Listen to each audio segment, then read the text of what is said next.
Так, ассаламу алейкум, приветствую всех, доброго времени суток. Привет. Сегодня 21 сентября 2020 года, с вами снова я, Орти Аслан, на канале Реалити. Сегодня мы обсудим очень много интересного и архиважного, которое пригодится как нам сейчас, так и в будущем, когда будут интересные разбирательства.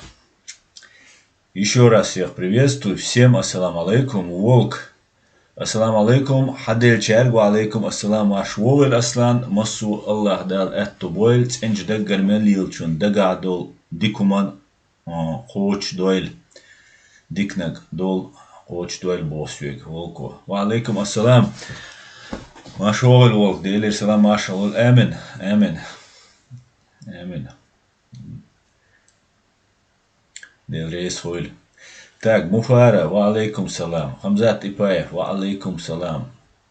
Темуджин Хан, ва алейкум салам. Юрий Перец, приветствую. Дометьев, приветствую. Вечный путь вечный, ва алейкум ассалам. Русан Абуда, ва алейкум салам. И всех приветствую. Заир Машуораса, Машал Хир Заир, ха Машуоль. Так, сегодня мы посвятим нашу тему, основную тему сегодня будет связана со взрывами домов.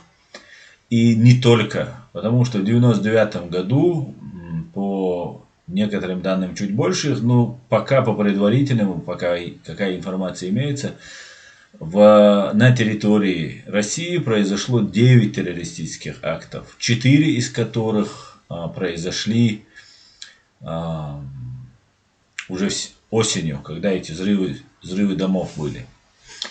Поэтому для ясности картины, да, что вот Басаев напал на Дагестан, как они рассказывают, да, и потом начали в отместку Басаев начал взрывать дома, да, и чтобы не было такого представления у человека непосвященного, мы-то в принципе все посвящены в происходящее практически все.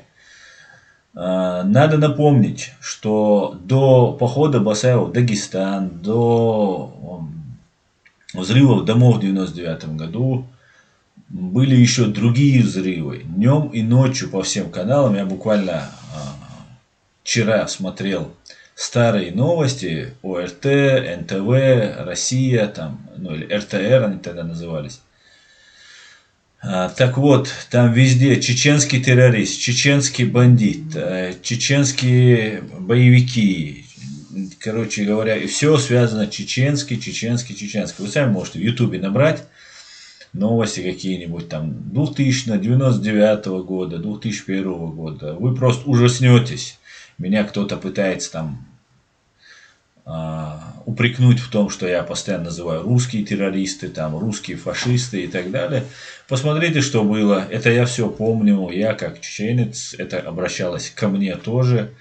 Да, как Гарри Табах говорил, да, у всех были какие-то, у арабов, ну, других разных национальностей, были свои террористические группы и имели название. И только у чеченцев они обозначались чеченские террористы. И это все благодаря, в первую очередь, конечно же, Патрушеву и Путину. Вот эти два, ну их, конечно, не только их двое, вот эти в основном два человека, ну, первые лица, и вот эти пропагандисты, которые нас очерняли на протяжении четверти века. Представьте, с 94 или даже раньше, с 91, 2, 3 года, как только мы объявили о своей независимости, нас объявляли террористами, бандитами, сепаратистами, ну кем угодно. Потом ваххабистами, каратистами и так далее. Но мы пришли к тому, что наша кровь не стоит ничего, наша жизнь не стоит ничего. И с этим надо что-то делать. И мы будем с этим что-то делать. И мы не позволим жизнь кого-либо ставить выше кого-либо, чьей-либо жизни. И чеченскую жизнь ставить ниже чьей-либо жизни. Да, Алмула. Все, что мы можем, это говорить, открыто говорить, никого не боясь, доносить свою позицию. Да, она отличается от некоторых официальных позиций, некоторых, имеется в виду даже европейских стран, не говоря уже о России. Да, Россия это наш вековой враг, многовековой враг, который был, есть до сих пор и, по всей видимости, еще какое-то время останется. Поэтому мы будем называть вещи своими именами, несмотря на то, что у них есть новички, полонии, они убили уже сотни тысяч людей. И мы будем говорить правду, что бы нам это ни стоило. И ничто нас на этом пути не остановит. Это так для тех, кто там пытается запугивать. Поехали, да? Заводи, наливай, разливай. Фу, заводи. Так, поехали. Валейкум салам, Ибраим. Немо, валейкум салам. Милана, приветствую тебя. Аслан, приветствую. Валейкум салам, Аслан. Файтер Израиль, приветствую тебя. Салам. Всем салам. Всех чеченских боевиков приветствует еврейский боевик. Салам, еврейский боевик. United States Ичкерия. Ассаламу алейкум. Всем алейкум салам, United States. Так, Маулют Альтунтаж, Путин и Патруш — это два чудовища. Да? Да. Асколи, ассаламу алейкум. Из вашей второй родины, братья Ночи, говорит из вашей второй родины, Казахстана. Асколи, говорит. Ва алейкум салам. Брат казах, приветствую тебя. Вильпесен Культа, ассаламу алейкум. Так. Ва алейкум салам, Казахстан. Добрый вечер, Аслан. Виктор Толпекин. Добрый вечер, Виктор. Приветствую вас. Лорс, ассаламу алейкум, Аслан. Живы будем, не помрем. Да, не помрем. Да, ва алейкум салам. Аслан, ва алейкум салам, лунный свет. Мы еще, как говорится, повоюем, да, может, да. Так, на прошлый раз, на прошлом стриме мы остановились на независимом расследовании с Николаем Николаевым на телеканале НТВ. События в Рязани, Рязанский сахар, так называется независимое расследование. События в Рязани 22 сентября 1999 года. Мы остановились на середине. Я сейчас хотел бы начать просмотр с этого момента. И после этого, после того, чуть-чуть мы посмотрим, я чуть-чуть вернусь назад, расскажу вам очень интересную тему, связанную со взрывом дома в Буйнакске. Эту информацию я раскопал, и она очень интересная. Как выяснилось, после взрыва дома в Буйнакске, в Дагестане, был задержан старший лейтенант ФСБ Галкин. Некий Галкин. Этот старший лейтенант нашими правоохранительными органами, специальными службами был задержан. И он дал показания на видеокамеру. И эта запись имеется. Она имеется у Фельштинского, она имеется у, видимо, еще кого-то. Но он ее передавал в том числе руководителю или главреду, или кто у них там, Новой газете, и они передали ее ФСБ, эту кассету. После того, как Галкин был освобожден или совершил побег, или, видимо, после того, как он дал эти показания, ему просто дали уйти, видимо, на частном слове. И Галкину было присвоено звание Героя России. Такое, нормально, да? Человек рассказал, ну, хорошо, что рассказал. На самом деле, это самый заслуживающий герой России, при всем при том, что он взрывал дома своих же военнослужащих, своих коллег фактически, своих женщин, детей. Вот был взорван Буйнакский дом. Но об этом потом. Сейчас мы вернемся к нашему этому Рязанскому сахару, передачи «Независимое расследование». И мне, пожалуйста, сразу сообщите, как у вас со звуком, чтобы опять у нас не возникло каких-нибудь неполадок. Сейчас, одну секунду, чтобы я мог видеть ваши комментарии.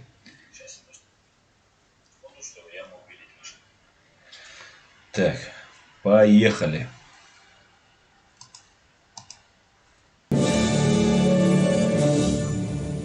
Есть ли какие-то еще мнения у присутствующих здесь? Представитель следственного отдела ФСБ говорил о том, что Я вижу звук Федеральная хороший. служба безопасности возбудила уголовное дело. Она что, возбудила уголовное дело против самой себя? Уголовное дело возбуждено по факту обнаружения. Если это были учения, по какому факту тогда? Это же были учения, Вы, видимо, сами сказали. вы, видимо, не дослушали, так? Учение проводилось с целью проверки взаимодействия различных правоохранительных органов по предупреждению чрезвычайных происшествий. То есть на тот момент, когда возбуждалось уголовное дело, ни правоохранительные органы Рязани, ни милиция, ни Федеральная служба безопасности не знали, что это учение. Поэтому они действовали в условиях реальной обстановки. И так, как считали необходимым. Так против кого же все-таки Уголовное возбудили? дело опять возбуждается. Я опять говорю. Вот достал он. Уголовное дело возбуждалось по Вопросы. факту По обнаружения. какому факту? По факту учения ФСБ в Рязани? Человеку, который не разбирается в уголовном процессуальном законодательстве, бесполезно объяснять дальше, что Да, такое бесполезно, по дебилы факту, все. в отношении Один конкретного этот лица. ушастик Если я самый правильно умный. поняла, то в приказе написано, что должен проводиться комплекс профилактических мероприятий, направленный на обеспечение безопасности граждан. В чем же заключался, какой процент был безопасности для граждан, которые всю ночь провели на улице, безопасность для их психического и физического здоровья? И второй вопрос. Вы возмущены тем, что так называемые мнимые террористы звонили несколько раз и предупреждали о мнимых взрывах. Чем же вы отличаетесь от этих террористов? Что значит обеспечение безопасности граждан? Да, это какой-то конечный эффект, когда взрывы не прогремят. А что для этого надо сделать? Для этого, чтобы все силы и средства, которые имеются в распоряжении правоохранительных органов, бдительность граждан, действия властей муниципальных, они были в должной степени скоординированы и эффективны. Так вот, поэтому самому, чтобы проверить эту всю цепочку, и не было поставлено в известность управление ФСБ по Рязанской области, управление внутренних дел и все другие структуры. Действия проводились из центра. Именно с одной реальной целью. Чтобы просмотреть всю цепочку, как начнет действовать, так сказать, механизм. Позвольте еще один небольшой комментарий. Короче говоря, получается, сейчас террорист Зданович нам рассказывает, что практически это все держалось в секрете, учения держались в секрете для того, чтобы проследить, как кто взаимодействует. И, наверное, поставить двойки, да, если плохо взаимодействует. На самом деле учения проводятся для того, чтобы в случае, когда произойдет настоящая какая-нибудь экстренная или чрезвычайная ситуация, в это время все ведомства взаимодействовали как часы, чтобы максимально близким и профессиональным было взаимодействие. Тогда возникает вопрос, для чего? Просто как будто это не учение тогда, по словам Здановича, это какая-то такая проверка, да, ревизия такая получается, что выявляется. А на учениях-то надо же объяснять, согласовывать. Люди бывают в каких-нибудь там организациях новые, не понимающие, вообще не участвующие никогда в этих учениях, не знающие, что такое чрезвычайная ситуация. Тогда это не учение получается, а ревизия. Но это уже лгать, оправдывать ложь очень сложно. Когда вас поймали за руку, очень сложно. И поэтому такие ляпы возникают. Но у ФСБ и вообще у обученных спецслужбами России агентуры, я со своего личного опыта это могу сказать, как эти люди себя ведут. Вот у этой агентуры общения, моего личного с ними общения, да, ну, абсолютно бесстыжие, наглая ложь. Неважно, они это называют игрой. Ты должен играть, они говорят. Вот бесстыже, нагло нужно врать. Застали тебя на месте преступления, поймали с мешками, весь мир видел, возбудили дело по факту терроризма. Да? Молодой человек ведь резонный задает вопрос. Возбудили дело по факту терроризм, первая статья. Это зафиксировано в материалах уже. Все.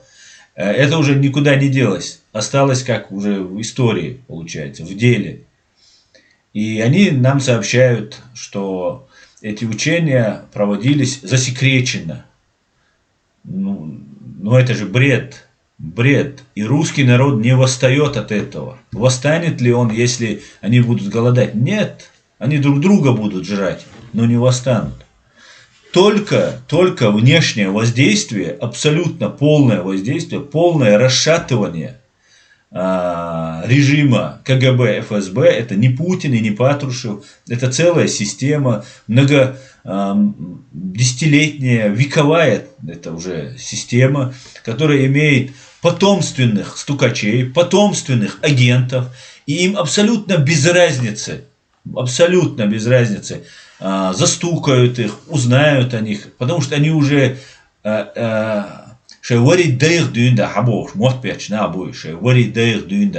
они из поколения в поколение работают на это, на КГБ, на эти ФСБ и разные там ГРУ. Поэтому абсолютно не стыдно, врут нагло. Вот увидите, вот два ФСБшника, два офицера, которые застрелиться должны, вот за такой позор. Нет, ничего подобного, доказывают. Присутствующего здесь также послушаем вашего дальше. Коллеги, прежде возглавлявшего московское УФСБ господина Савастьянова. Вам слово. Первое, что, конечно, при проведении учений, это почти святое правило. Чтобы было понятно, да, что вот этот Севастьянов, например, да, бывший начальник УФСБ по Москве и Московской области, это тот человек, который организовывал первое нападение на Чеченскую республику Ичкерия в 1994 году. Так называемая оппозиция, на самом деле это отпускники, как сейчас в Украине есть проводить параллель, к нам туда заслали, и местных коллаборантов. И это называлось оппозиция. Там уголовники, сброд весь был, там надуренные, наркоманы, алкаши, всех подряд набрали и запустили. Вот этот человек, чтобы вы знали, что это не друг чеченцев, это друг русских. Вот тот человек задает вопрос, это офицер ФСБ, не маленький офицер, начальник УФСБ целый был тогда, бывший уже к тому времени. Послушайте, что этот офицер ФСБ говорит. Не надо к ним привлекать людей, которые не должны участвовать в учениях. Вот жители дома в данном случае, конечно, не были объектом проведения учений. Кстати говоря, на нефтехимических комплексах некоторых проводятся учения вживую. И в прошлом году, кстати, проводились. Но это же не жильцы Потому дома, что жизнь-то у нас вытягивать. одно дело 10 лет назад было, другое дело сейчас. И, кстати говоря, я хотел сказать, мы специально принесли вот все... Вот, смотрите, сейчас он вещдоки покажет. Но до того, как показать вещдоки, очень важный момент, который он сейчас говорит. Что смотрите, какая рожа у него попалась. Вот просто дьявол во плоти. Так вот, если он ему объясняет, этот Савельев ему говорит, смотрите, говорит, если проводят учения, то, по крайней мере, жители дома должны знать, если проводят учения МЧС, полиция, ФСБ, там еще какие-нибудь там террористы, то если они эти проводят учения, то жильцы дома это мирные люди, это гражданское население. Почему их не уведомили, или почему над ними проводится такой эксперимент, да? И тут Зданович говорит, да, вот только что до этого, то, что мы сейчас говорим, то, что говорил, то, что это были не учения, а ревизия. Вот сейчас Зданович сообщает, что вот на нефтяном комплексе там проводятся такие учения, когда не ставят в известность. Вот это да, это можно назвать ревизией, когда люди на рабочем месте, особенно когда это касается нефтегазового комплекса, который может принести колоссальный урон там окружающей среде, людям там и так далее, плюс самое важное в этом вопросе хозяевам вот этих нефтяных компаний принесет большие убытки. Но вот в таких случаях, да, проводить ревизию, выявлять там где-то там халатность, где-то там нарушения какие-нибудь. Это нормально, да, можно сказать, что это нормально, обычная проверка. Но ни в коем случае это не может являться, когда в жилой дом проводятся учения, и в эти учения не посвящены никто. В принципе, вообще ни местное ФСБ не посвящено. Я вам, кстати говоря, сейчас зачитаю письмо местного ФСБ, Рязанского ФСБ, которое сообщает после того, как уже версия об учениях стала уже официальной, сообщает по тому факту, как они выходят из ситуации. Практически они не открещиваются, они не говорят, что это были учения, эти ФСБшники. Но я вам сейчас покажу. Сейчас посмотрим, как этот Зданович, переводя стрелки от нефтяной компании, в которых проводится там проверка, ревизия и так далее, сейчас достает пакет, я так понимаю. Сейчас достанет пакет, в котором засекречены вещдоки. Вещественные доказательства по делу, Вот, они отпечатаны и находятся вот в этом. Мы не можем ее вскрыть. Извините, конечно, за мои эмоции, но этот смех, он не столько от радости, сколько от злости на этого человека. Ну, вы смотрите, какую-то фигню принес, бумажный пакет, говорит, нельзя его распаковывать. Зачем ты его принес, если нельзя распаковывать? Нельзя сказать, что это делается визуальное воспроизведение для быдла, которое поверит, говорит ведь засекречен. Вот нужно создавать. Надо вот постоянно что-то создавать, там, сказать там толику правды, добавить там килограмм лжи. Вот такого плана, просто идет болванивание, там, да, спецмероприятие по прикрытию, да, информационному прикрытию провалившегося преступления. Без следователя это решение должно быть определено. Мы специально принесли и знаем, что это процессуально оформлено все было, закреплено в документах. Чтобы не возникло вопроса такого, что вы говорите про сахар, написали одно, а там была взрывчатка. А что там внутри, неизвестно? А вот как раз там пробы вот того вещества, которые были сахар и те батарейки. А есть, кстати, у нас на фотографиях, можете посмотреть любому. Вот, смотрите, эта фотография тоже очень интересная. Она тоже проводит... она выявляет их ложь. Когда они до туда доехали, как они говорят, да, на учение выехали там ФСБшники.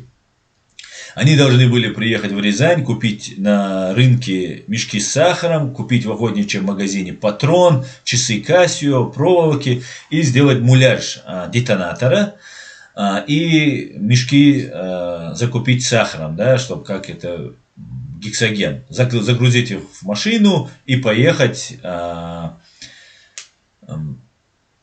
дому, над которым они будут проводить учения, экспериментацию будут проводить. Так вот, когда они выехали по времени, да, когда они выехали из Москвы, доехали до Рязани, уже должно было быть темно.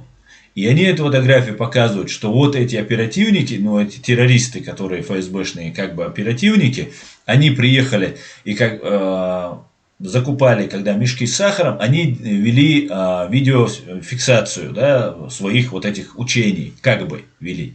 Но на самом деле эта фотография поддельная, потому что к тому моменту, когда они доехали, по времени они должны были не то, что не успевали купить мешок, патрон в охотничьем магазине, они даже не успевали, даже если успевали на рынок, то это должно было быть в темное время суток, уже хотя, по крайней мере, вечер.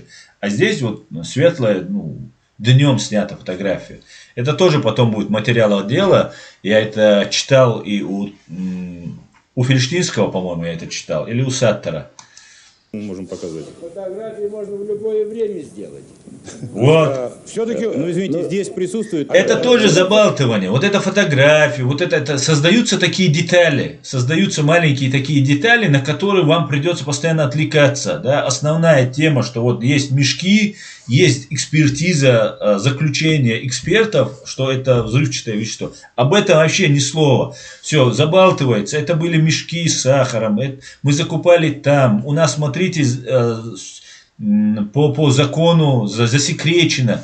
Там, и без следователя это нельзя вскрывать и так далее. Даже президент не может это вскрыть. Это даже, я не знаю, Папа Римский даже не может узнать об этом. Это такая большая тайна, ею владеет один какой-нибудь там лейтенант или там старший лейтенант ФСБ, следователь, да, у него лежит в сейфе, никому он ее не показывает, потому что русский ФСБшник, он самый-самый ФСБшник.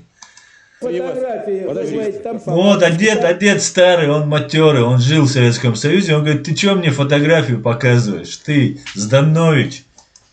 Это мешки закупили, их можно и сегодня закупить, сфотографировать. Так ведь выходит?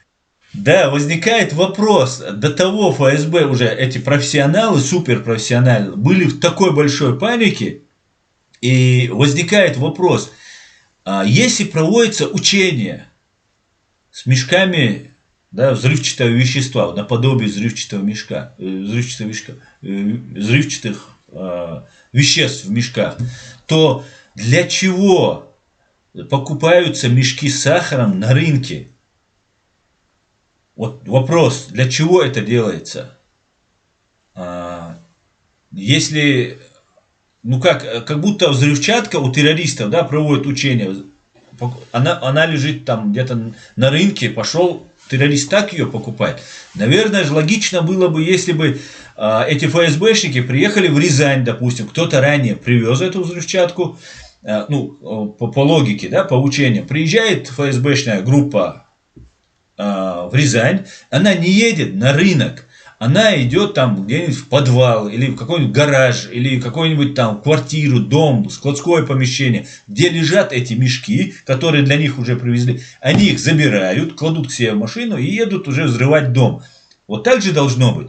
Но террористы же не едут на рынок, покупают мешки с сахаром, там официально. Просто логики вообще никакой. Для чего это делается? Для чего это делалось?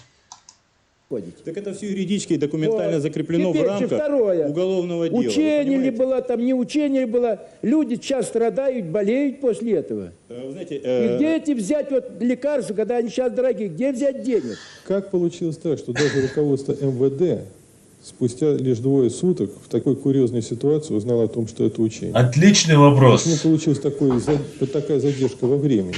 2-суточная, я так понял. Так вы поймите, что учения ведь проводились, закладка проводилась поздно вечером, да? Все события развивались еще утром. Поисковые мероприятия, о чем я сказал, они проводились еще дальше. И поэтому именно для того, чтобы посмотреть всю цепочку действий, в том числе и по поиску возможных террористов, поэтому, естественно, мы не объявляли, что это учение. Рушаева это нельзя было предупредить, что? Знаете, я думаю, несостыковки какие-то могли быть, но в ходе учений, в ходе учений проверялась и наша система, и система органов внутренних дел. Ну как выглядел Владимир Борисович на этой коллегии, когда он говорит, что вот такой успех, а через полчаса Николай Платонович говорит, что да нет, ребят, это учение было. Ну.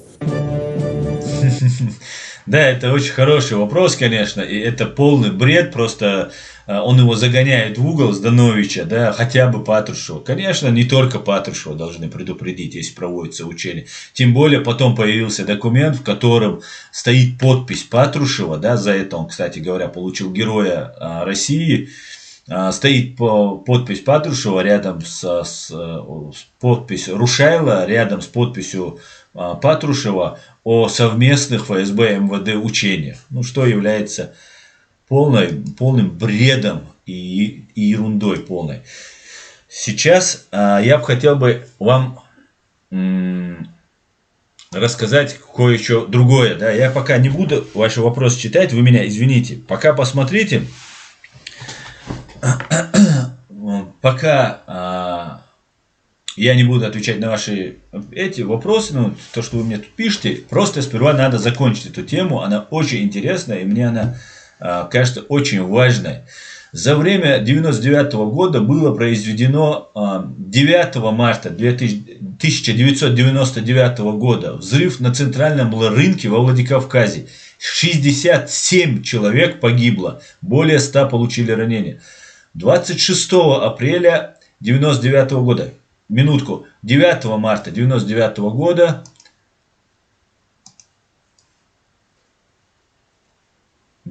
марта 1999 года произошел взрыв. Погибло 67 человек. Минутку внимания. Здравствуйте. В пятницу на Центральном. Я утверждаю, что начиная с того, что я начал наш эфир, с того, что не вот с похода в Дагестан и взрывов домов в 1999 году эти все события начали развиваться. Это развивалось намного раньше. Это начало развиваться с 1994-го, когда Россия напала на независимое государство, Чеченскую республику Ичкерия. И в 1996 году, когда их выкинули. И началось продолжение этих гибридной войны, как сегодня об этом скажут. Началось массовое очернение и подготовка для нападения на Чеченскую республику Ичкерия. Так вот, и в 99-м, который я вам сегодня про 99-й расскажу, и в 98-м, и в 97-м году были взрывы, убийства и так далее. Это продолжалось все время, нагнеталось, рассказывалось. И вот 67 человек погибло в марте 99-го года в Владикавказе. Внимание. На центральном рынке Владикавказа прогремел взрыв, в результате которого 64 человека погибли, а более 100 получили ранения. Сейчас за их жизнь борются лучшие хирурги Москвы и Северной Осетии. Медицинская помощь поступает во Владикавказ из российских регионов и государств Закавказья.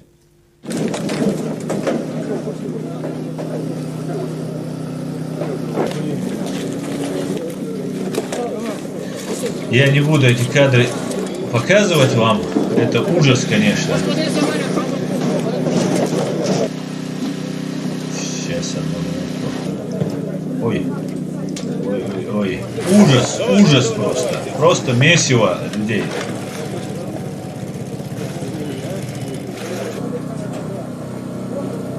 Я, если хотите, оставлю ссылку под видео, чтобы вы могли посмотреть. Это просто ужас. В основном женщины, люди. Вот, стоп, секунду. Чуть этого главного террориста не пропустил.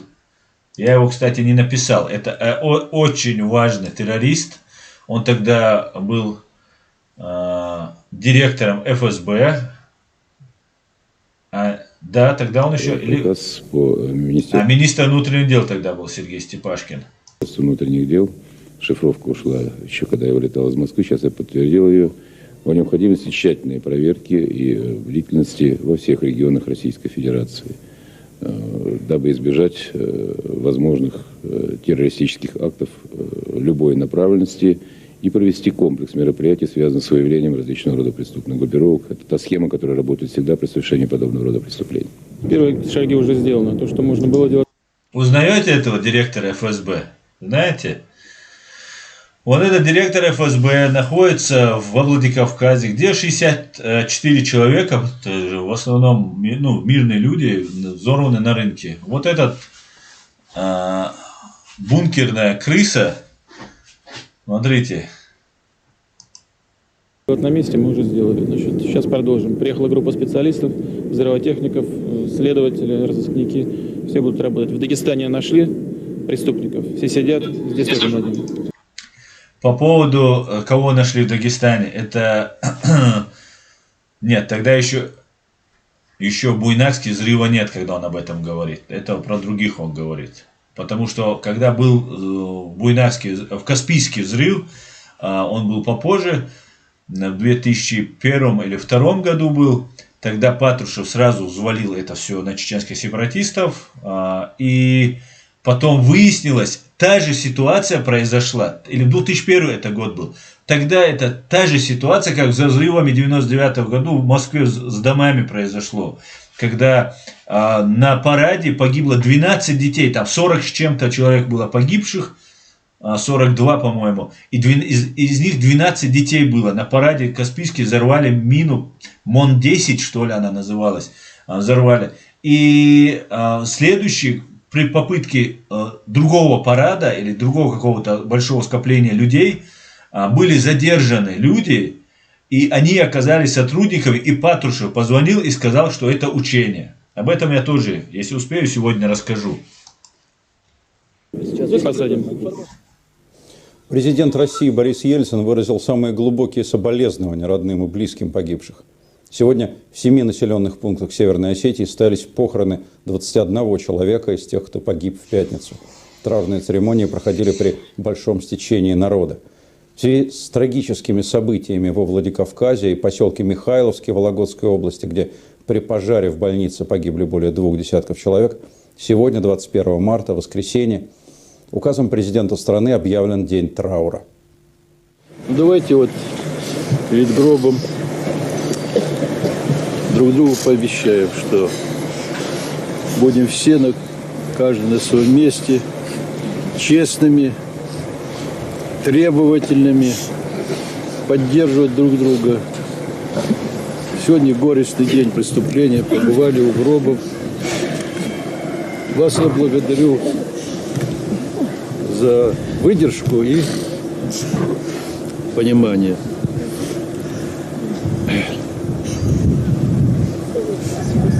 Царство Небесное. Спасибо.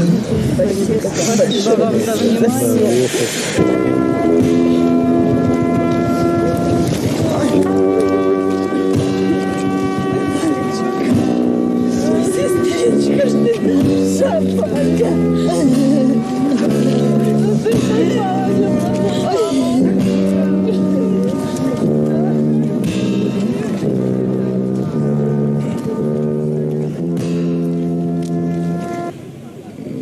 Я считаю, что мы плохо просто знаем свой народ. Посмотрите, вот, ни одного слова. Ни одного. Это действительно великий народ, и эксплуатировать его величие, наверное, больше нельзя. Вот. И войны на Кавказе мы не допустим. Для этого есть все силы и средства. Но, кстати, я должен сказать, что потрясающе, конечно, воздействовало выступление Бориса Николаевича. Степашин говорит, что он войну не допустит. Хотя Степашин инициатор первой войны и в том числе второй войны. Как кадровый и самый главный офицер ФСБ и зачинщик войны. Да? Чеченцы должны знать, кто враг. Да? Войны не допустим. Чабан-Махи, Карамахи не будет деревень, где устроят специально, чтобы завлечь Басаева. И когда не удастся использовать этот повод, будут взрывать дома. И премьер-министром он будет находиться, и директором ФСБ он будет находиться, быть на самом верху. И это является один из самых главных врагов, наряду с Путиным, с Патрушем, как чеченского народа, так и русского народа. Вы видели, наверное, смотрели, в общем, слова прямо в точку попали. А вы вот один, что ж вы многие старушки боятся вечером ходить, что насилует, что ли? Участковых милиции. Что за это я тоже должен отвечать, и вся наша милиция. Я думаю, что из каждой беды, каждая страна, каждый народ, каждое государство должно делать соответствующий вывод. Нас привели уже к этой точке, после которой от риторики надо переходить действительно к делу. Но я сейчас хочу подчеркнуть, к делу, который не приведет к войне. Конечно, это наглая ложь, к делу, которое не приведет к войне. Они готовились к войне. И я объясняю вот эти взрывы, которые произошли во Владикавказе, именно вот с таким большим количеством жертв. Именно Осетия тогда стала одним из самых главных направлений, по которому наносился удар. Затем был 9 марта 99 был взрыв на центральном рынке. 67 человек, тут написано, погибло. Потом 26 апреля 99 года взрыв в лифте гостиницы «Интурист» в Москве. Пострадали 11 человек. Потом 16 мая 1999 года 3 взрыва в военном городке «Спутник» в окрестностях Владикавказа. Затем 31 августа 1999 года взрыв в подземном торговом комплексе на Манежной площади в Москве. Погиб 1 человек и несколько десятков ранены. Взрыв первоначально объявленный криминальной разборкой, позднее был переквалифицирован в теракт. И затем уже в Буйнакске 4 сентября 1999 года был взорван дом, 5-этажный дом, в котором жили 7 офицеров. Погибло 64 человека. Что я хочу сказать, что взрыв на центральном рынке Владикавказа, который унес 67 жизней, и 3 взрыва в военном городке «Спутник» в окрестностях Владикавказа, которые унесли 4 человеческие жизни, считаю, что вот была сперва такая лайтс-версия раскачать население. Вот Степашин говорит, что нужно вот сейчас уже приходить к решительным мерам, там, не начиная войну. Не начиная войну, это говорится о Чечне. Да? Это Степашин уже дает понять, что этот взрыв на рынке Владикавказа совершили чеченцы. Чеченское государство, не просто чеченцы. Да? Если какой-нибудь там Сергей В., который здесь в Мюнхене, в Баварии взорвал футбольную команду Дортмунд-Боруссия, это же не значит, что вся Россия виновата. Хотя вся Россия, я уверен, что этот человек взаимодействовал с российскими спецслужбами. Но при всем при этом не обвиняется вся Россия. Да?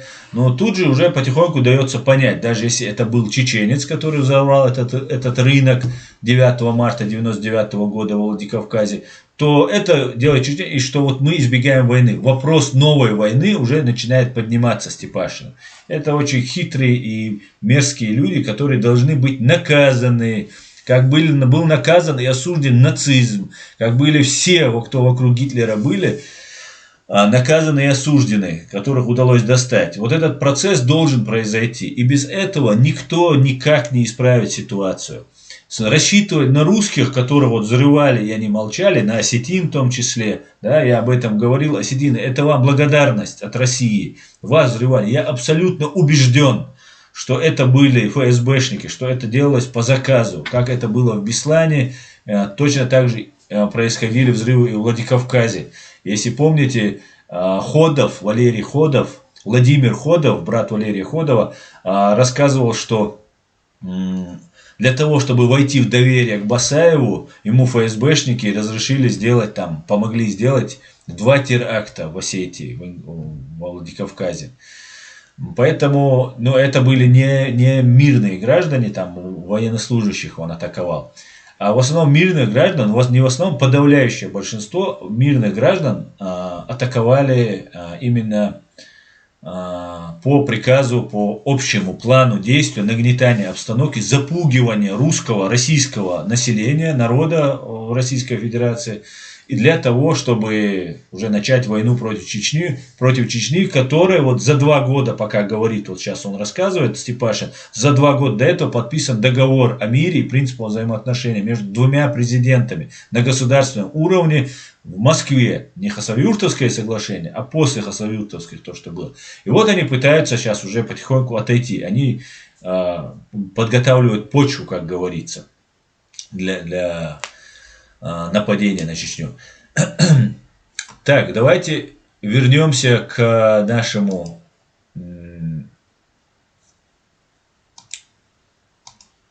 видео. Я бы хотел вам еще тогда сразу показать взрыв на Манежке, который был. Тоже очень важный взрыв, потому что все это предшествовало, и это все цепочки одних событий, да, череда одних событий, и дело одних и тех же лиц. Так, внимание.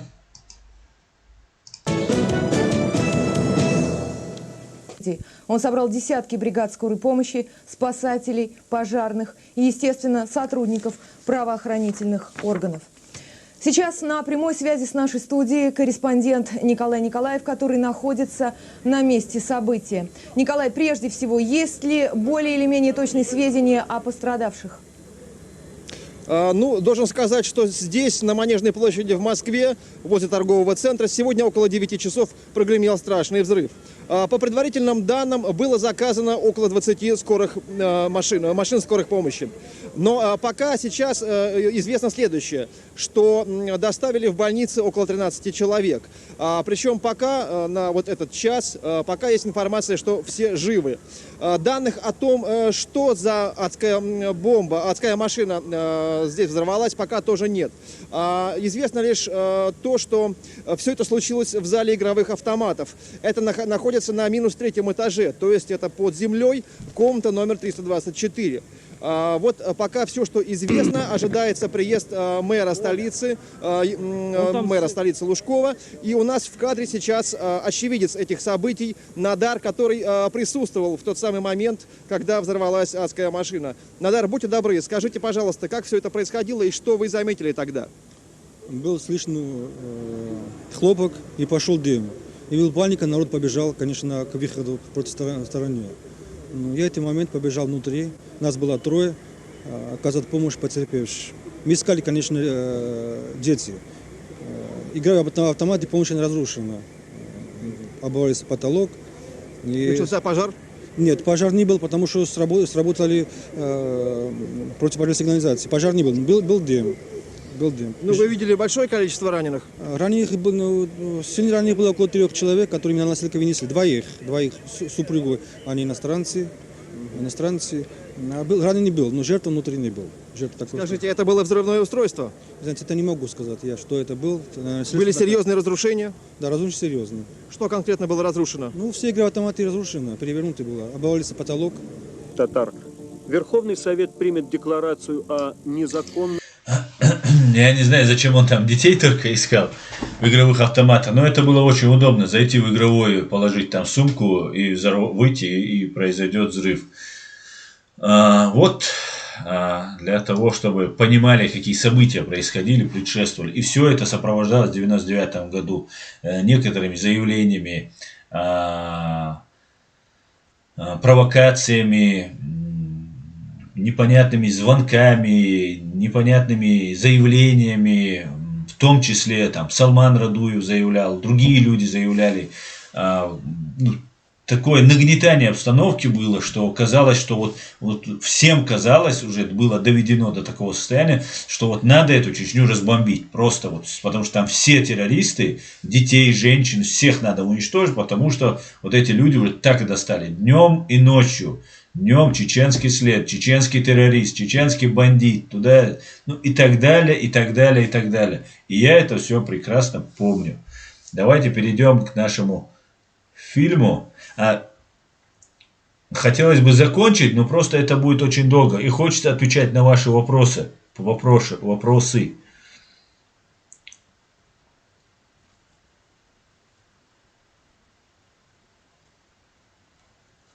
Так, вы все правильно здесь, я вот прочитал, говорите. Давайте тогда перейдем аккуратненько дальше к нашей этой передаче «Независимое расследование» с Николаем Николаевым. Это очень уникальная, интересная программа. И пообщаемся. Николай Патрушев извинился перед участниками этих своеобразных учений по гражданской обороне. Вот круто. Приносим извинения за вынужденное психологическое потрясение. Хотя к тому времени у россиян этих самых психологических потрясений уже было более чем достаточно.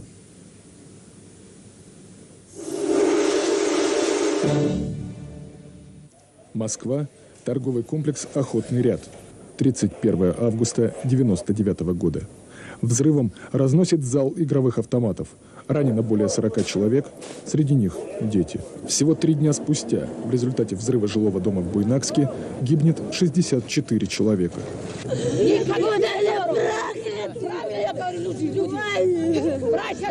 С новым... Так, здесь я хотел бы остановиться и перейти к другой теме, которая, вернее, к этому взрыву в Буйнакске, который произошел. У меня для вас есть кое-какая информация по поводу взрыва в Буйнакске. Так, одну минутку. Вот. Как сообщают, да, давайте размещу, чтобы вы тоже видели текст, чтобы вы не думали, что я это придумываю. Свобода, да, радио Свобода.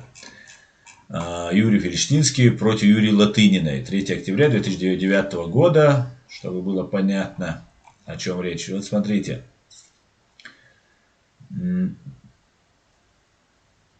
Возвращаясь к тому, что Рязанская ФСБ написала после того, как стало известно, официальной точкой позиции стало то, что это были учения в Рязани, ответ Рязанского УФСБ. Обрати внимание на то, с какой грустью пронизано сообщение Рязанского ФСБ о предотвращенном теракте. Вроде бы нужно радоваться, теракта нет, никто не погиб, террористической угрозы тоже нет, а сообщение грустное, говорит Юрий Фельштинский. Как стало известно, закладка обнаруженного 22.09.99 года имитатора взрывного устройства являлась частью проводимого межрегионального учения. Сообщение об этом стало об этом стало для нас неожиданностью и последовало в тот момент, когда управление ФСБ были выявлены места проживания в городе Рязани причастных к закладке взрывного устройства лиц и готовилось их задержание. Во-первых, вот вы видите, они сообщают, что им это сообщение стало неожиданностью. И последовало в тот момент, фактически они говорят, что они ничего не знали. Они реально террористов пытались задержать.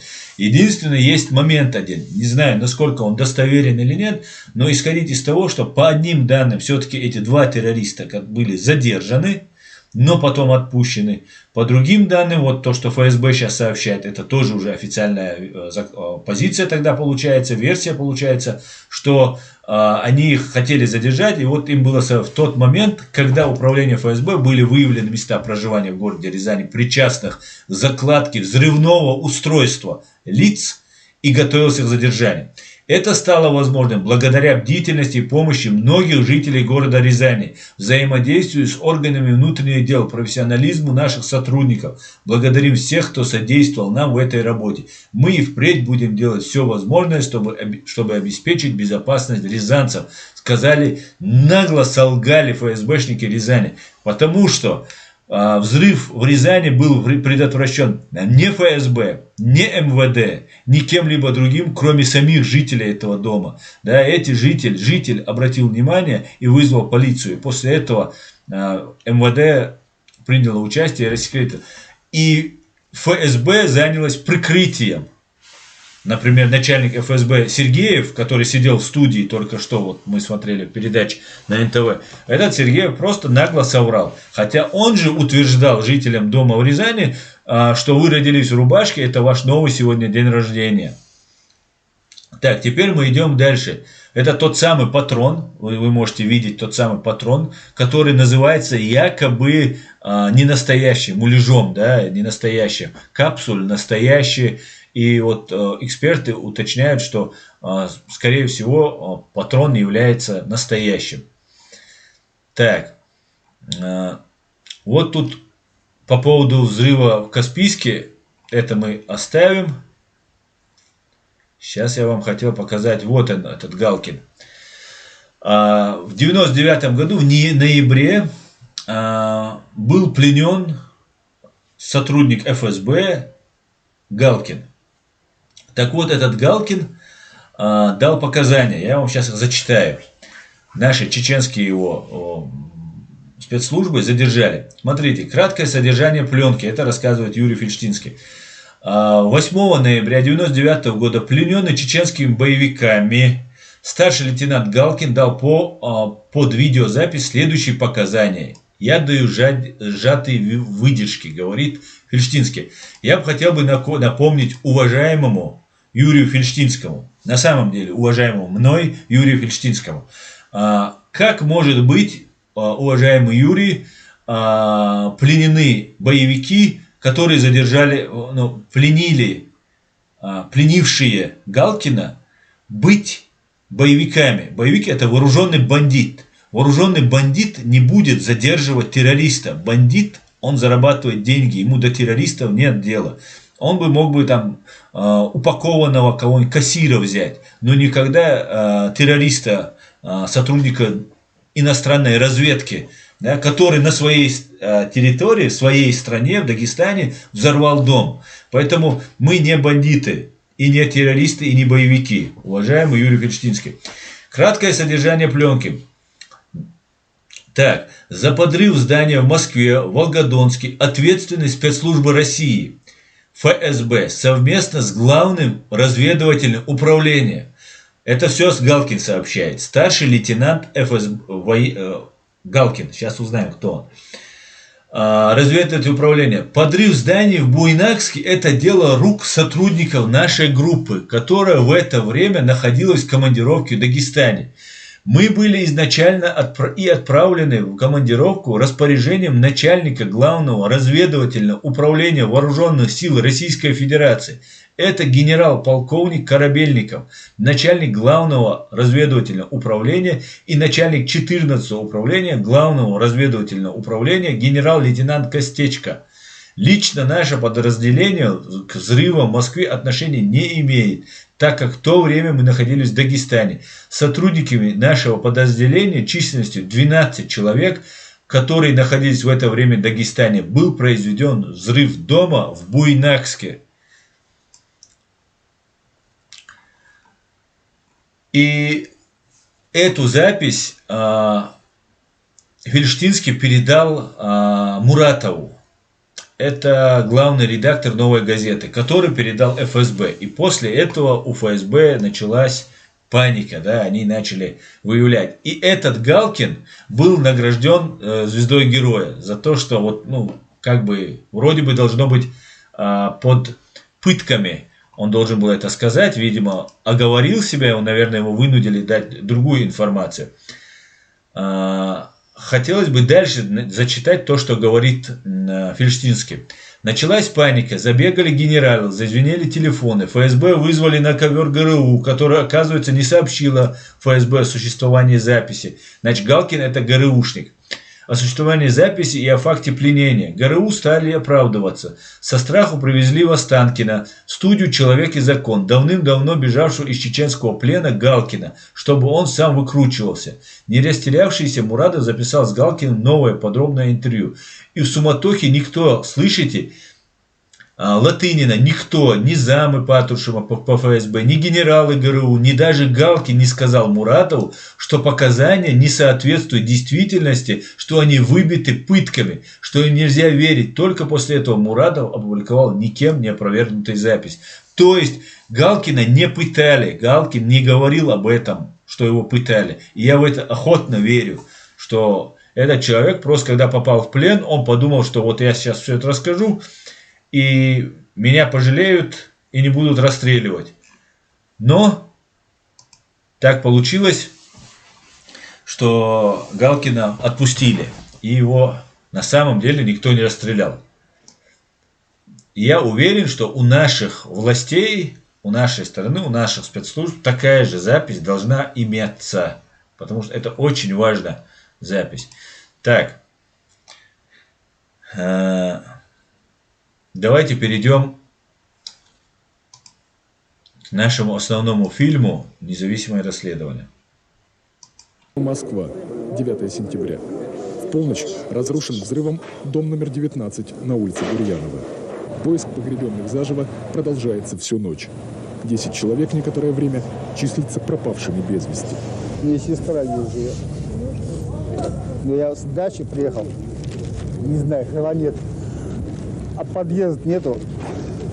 Результат окончательных подсчетов. Пострадали 249 человек. Из них 94 погибли. 13 сентября. Правительство объявляет официальный траур по погибшим. Вот, помните, вот это в прошлом, в одном из своих стримов я показывал, вот сидят главные террористы. Все знают. Ельцин, Рушайло, вот здесь вот эта рука, по-моему, это Патрушев сидит. Вот как его этот Волошин, по-моему, этого звали. Но этот тоже фашист. Террористы взрывают еще один дом на Каширском шоссе. К вечеру надежды найти под завалами живых больше не остается. Погиб 121 человек. Кроме того, 13 так называемых фрагментов тел подлежат идентификации. Представители власти безапелляционно указывают источник агрессии. Те, кто формулирует эти задания, готовят взрывчатые вещества, их доставляют сюда и, в общем-то, прорабатывают эти планы, находятся, видимо, в пределах Чечни. Волгодонск. Утро 16 сентября, 5 часов 57 минут. Теперь террористы в общей сложности могут записать на свой счет около 300 человеческих жизней.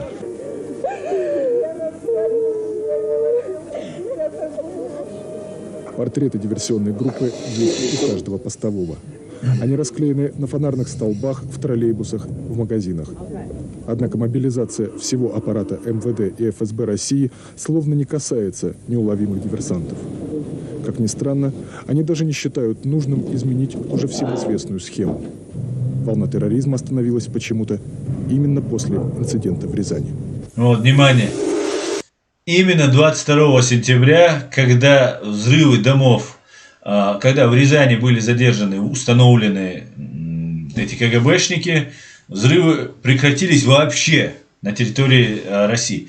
Началась война, чеченцы вроде бы должны еще больше хотеть убивать и винных, и невинных, да, если они убивали невинных гражданских лиц, значит, они должны хотеть убивать сейчас уже и всех подряд. Но почему-то чеченцы не убивают больше мирных граждан, не проводят каких-то террористических актов. Они у них не находятся там какой-нибудь мины, МОН или там 10 килограммов взрывчатки, чтобы начинить машину где-нибудь в России взорвать. Хотя у нас договор о мире, да, и русские на нас нападают. Этого не происходит. Но взрывы прекращаются. И 22 числа задерживаются или пытаются задержать сотрудников ФСБ. 23 числа начинается массированная бомбардировка окрестностей города Джохара. И потом уже начинаются там просто стирание с лица земли всего чеченского народа. И уже русские в этой крови,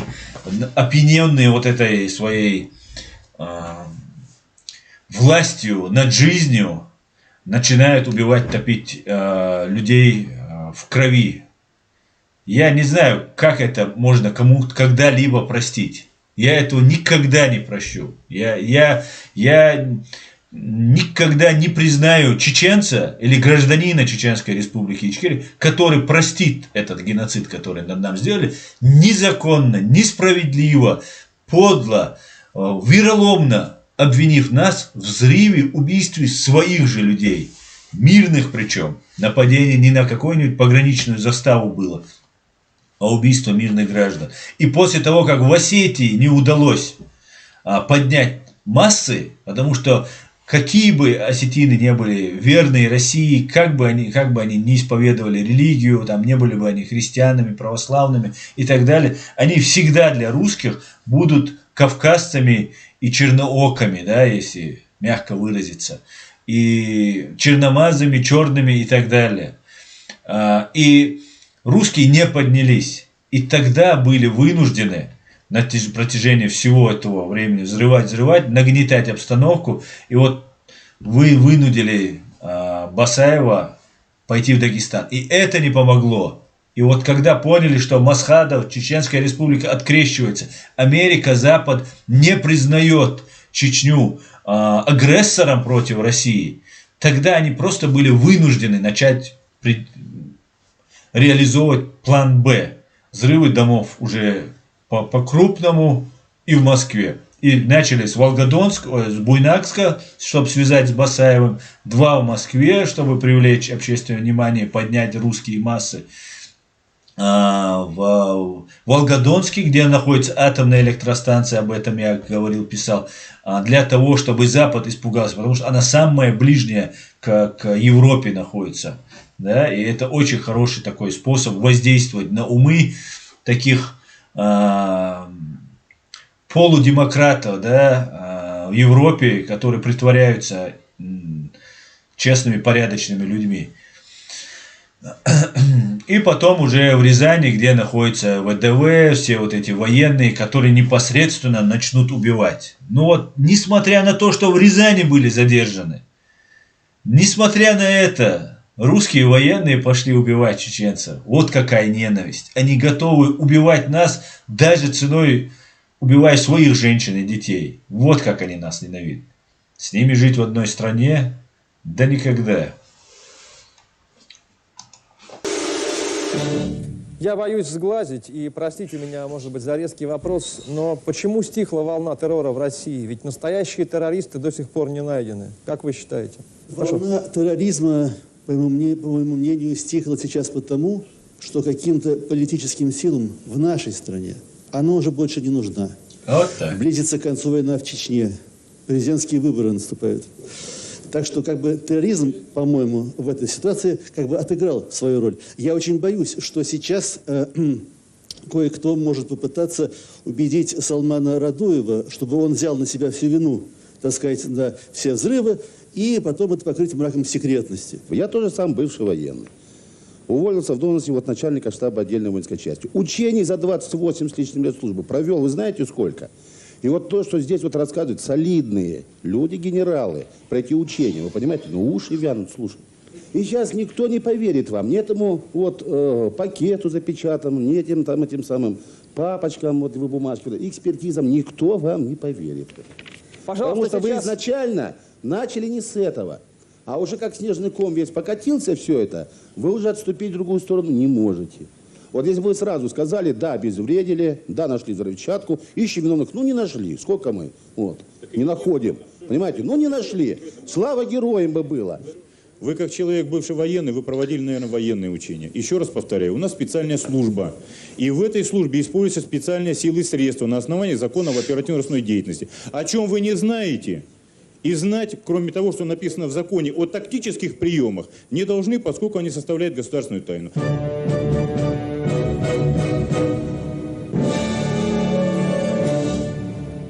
Если верить директору ФСБ Николаю Патрушеву, то учения должны были проводиться не только в Рязани.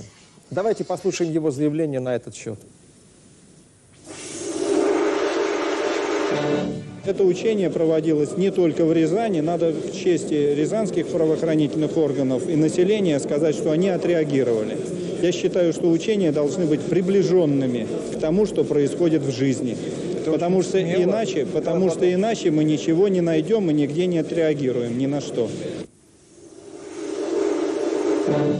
Как видите, официальная версия учений не ограничивается одной лишь Рязанью, но именно у рязанцев есть повод все чаще анализировать ситуацию, которая произошла в их городе. У нас в студии присутствует рязанский правозащитник Виктор Борисович Лозинский. Скажите, вот в этой истории с учениями в Рязани вы не видите каких-либо парадоксов? Насколько я помню, на одном из собраний с жильцами совершенно справедливо и искренне генерал Сергеев рассказывал о том, что учения проводились не только в Рязани. Ну, то есть там были какие-то чисто бытовые детали, типа, что коробку с малежом мины там чуть ли не пинками гоняли по всему троллейбусу, и в других городах это, так сказать, никого не интересовало. Тогда у меня возникает вопрос. Если кто-то фиксировал, как весь день по троллейбусу пинали коробку с якобы миной, или как весь день милиции демонстрировали какое-то устройство, значит, на учениях, как это положено, были люди, которые фиксировали по секундам ход учения. Если учение не фиксировать, то потом сложно делать разбор учений, выставлять какие-то претензии. Меня сразу интересовал вопрос, где люди, которые фиксировали ход рязанских учений? Если бы, конечно, нам раз в 10 увеличить личный состав, то, может быть, и дополнительные каких-то людей нашли. Тот, кто проводил учения, им же по замыслу ставилось и задание отслеживания реакции в тех или иных ситуациях и фиксирования некоторых результатов своей работы. Не надо нам вешать лапшу на уши. Не надо. Как ваш начальник управления следственного говорит, что там был патрон, муляж, детонатор. Тогда почему Сергеев не разобрался, что это муляж? Зачем нам вешать лапшу на уши? Слушайте, вот он, Сергеев. Нас не пускали. И милиция стояла до 10 утра. Зачем увели в 2 часа ночи кинотеатр «Октябрь»? 15 минут, мной зафиксировано. Кинотеатр «Октябрь» увели в холодный, и людей с детьми морозили. Я был с вами там. Пожалуйста, корректнее ведите себя, очень прошу. Я пытаюсь объяснить ситуацию, реально какая сложилась. И не надо предъявлять претензии генералу Сергееву. Он опытный оперативный работник, начальник управления. Но так же, как и я, и многие здесь присутствующие, он не является специалистом, тонким специалистом в области взрывных устройств. На это есть у нас эксперт. Подождите, дайте мне сказать. А вообще, какие используются приборы для проведения подобных экспертиз? Не могли бы сказать мне, господа эксперты, пожалуйста?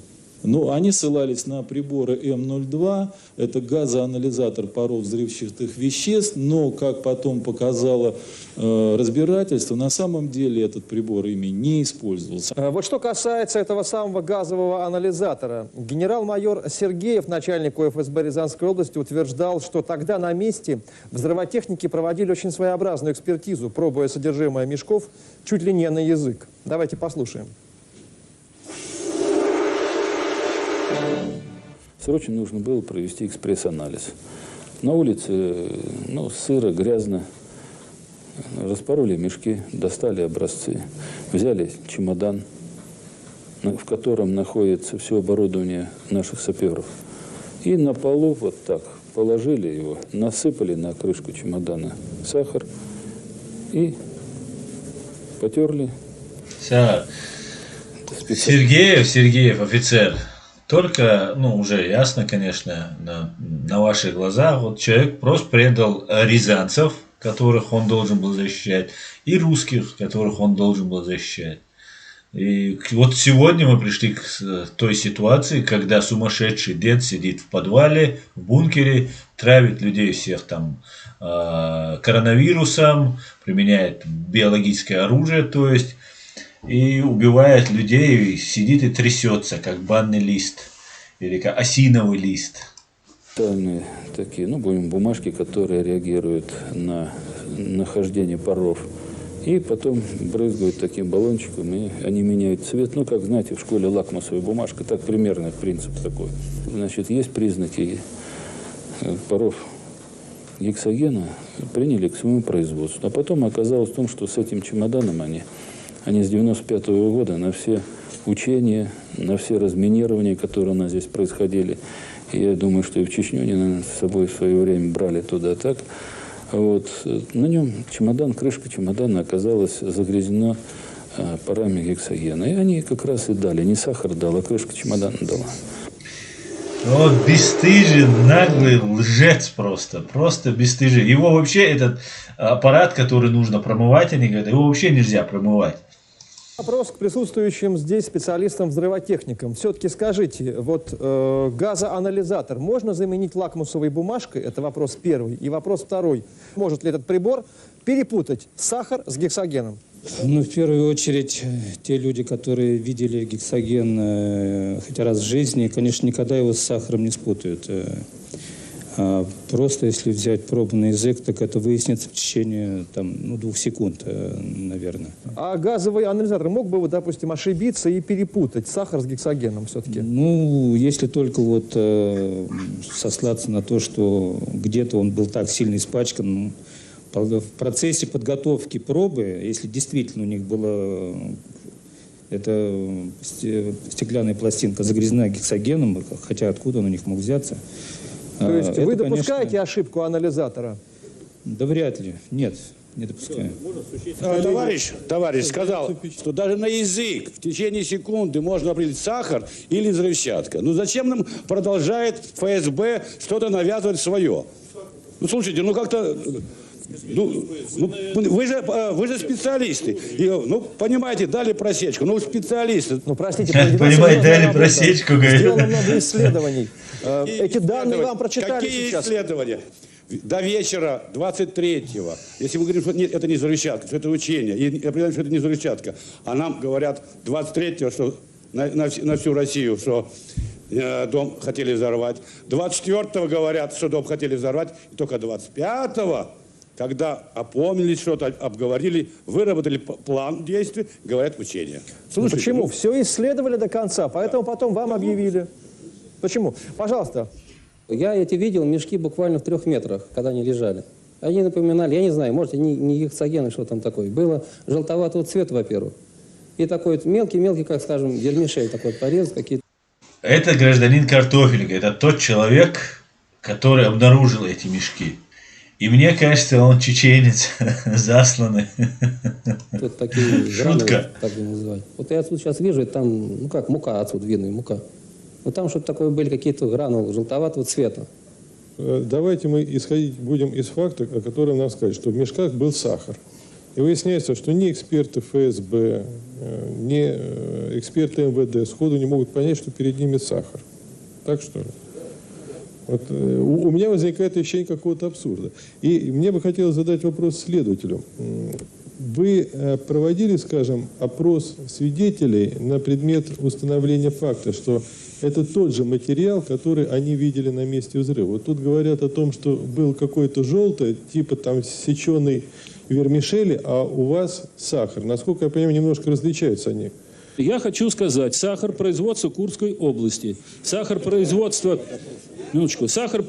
Воронежской области, цвет имеет другой, а сахар, который производит у нас На Кубе вы получаете, он вообще желтый. А позвольте вопрос теперь к специалистам-взрывотехникам. Все-таки очень сложно отличить, скажем, взрывчатое вещество от сахара.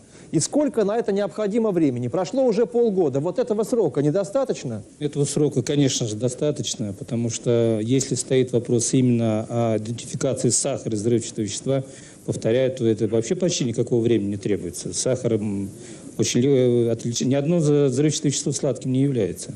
Я хочу сказать вот что. Вот мы здесь попадаем на очень ловкий прием перемены-подмены ситуаций. Нам вместо... Я хочу сказать, что в сентябре прошлого года был проведен чудовищный, безнравственный эксперимент над 200 граждан этой Рязани. И сейчас мы начинаем расплываться в какой-то паутине нелепых, бессмысленных экспертных якобы заключений. Мы не имеем права на экспертизу, не наше это дело, и не нам это обсуждать. Но даже если это был сахар, хотя очень сомнительно, потому что я не слышал здесь главного слова «генпрокуратура». Где здесь слово «генпрокуратура»? Не ФСБ должно обсуждать свои делишки, не ФСБ, а должно обсуждать Генпрокуратура. И здесь у нас не хватает генпрокурора, понимаете? Потому что это важнейшая государственная ситуация. И я не понимаю, зачем мы идем на поводу у людей, которые пытаются свой мундир очистить от грязи. А между тем, это, безусловно, они в грязи, потому что даже если это сахар, они все равно преступники, и они должны отвечать по Уголовному кодексу, хотя бы по статье 207 Уголовного кодекса Российской Федерации. Одну секунду. По факту учений в Рязани было возбуждено уголовное дело по статье 205 «Терроризм». Сейчас это дело находится в производстве у ФСБ Рязанской области. Я хотел бы спросить у присутствующего здесь адвоката Павла Астахова.